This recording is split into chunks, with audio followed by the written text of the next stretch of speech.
নমস্কার দর্শক বন্ধুরা, আজকে আবার একটি নতুন কেস নিয়ে এসেছি, যেখানে আমরা দেখব দীর্ঘদিন ধরে কোমরে ব্যথা এবং আরো বেশ কিছু সমস্যা নিয়ে ভুগছিলেন। আজকে তিনি ভালো আছেন, তো তার মুখ থেকেই শুনে নেব কেমন আছেন। আচ্ছা, আপনার নাম কি? আমার নাম টিঙ্কু মন্ডল। কোথা থেকে এসেছেন?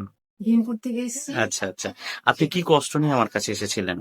আমার এই যে কোমরে ব্যথা, এটা আমি অনেক দীর্ঘদিন ধরে ভুগছি, প্রায় 2-3 বছর ধরে।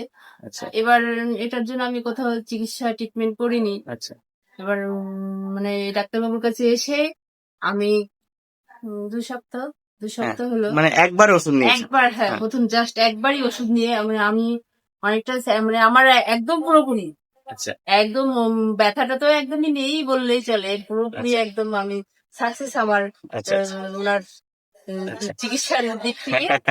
আচ্ছা আচ্ছা আচ্ছা আমি হ্যাপি। আমি খুব অসুবিধা হচ্ছিল মানে ওই ব্যথাটার জন্য। এবার আমার আর কিছু বলার নেই। আচ্ছা আচ্ছা, যাই হোক, উনি শারীরিকভাবে অনেকটাই ভালো আছেন এবং ওষুধ খেয়ে খুবই স্যাটিসফাইড, আমাকে এসে হ্যাঁ, প্রথমেই তিনি বললেন। আর আমি শুধু আপনাকে এটাই জিজ্ঞেস করবো, যে হোমিওপ্যাথি ঔষধ আপনার কি মনে হয় কাজ করে?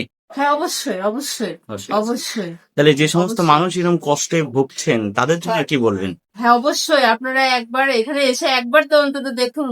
একবার না, আমি এখানে আসার জন্য ঠিক বলছি না, না, অন্তত যাই হোক। হোমিওপ্যাথি চিকিৎসা হ্যাঁ, অবশ্যই তারা চেষ্টা করতে পারেন। অবশ্যই চেষ্টা করে একবার দেখলেই হয়।